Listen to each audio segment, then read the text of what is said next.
ng suka para maging kinilaw. OMG. Saan nakalagay? Sa ano, di ang buko nandun lang. Ang rice cooker talaga bitbitin. May man walang nakakaalala eh. Puro mga ano eh, senior eh. Yung hindi pa sana senior ang nag-isip. Sino hindi senior? Ikaw? Ala pa, malapit na ngayon na eh.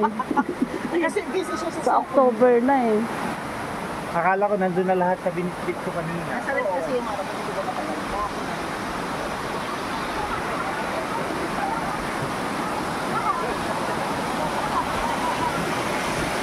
Bawal pala magsinilas.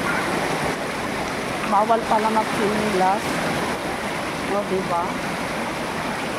Dito, doon, ano pala, matalas. Di pala yung pinakaano. Dito ang maganda. Walang tao dito bumababa. Ayan, may barbed wire.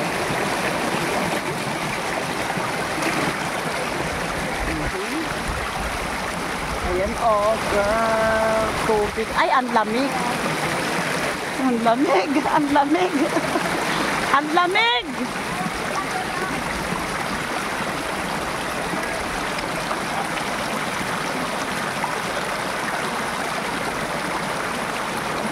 Malamig ang tubig. Malamig ang tubig. Diyan na ang tubig, oh.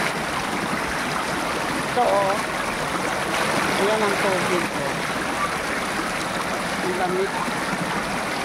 Sa ugat. Dito sa ugat. Ganda. Ganda, ha, ha, ha. Super lamig from, galing talaga sa mountain doon.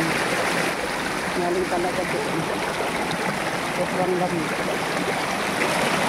Ganda to, hindi makaitim.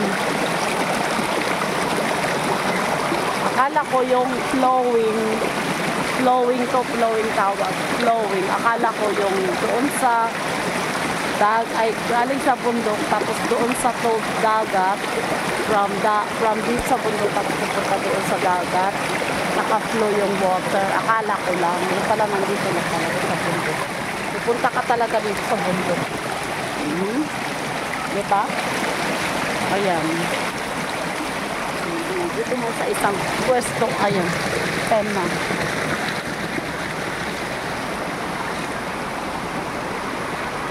Sabi, ang masakit din pala.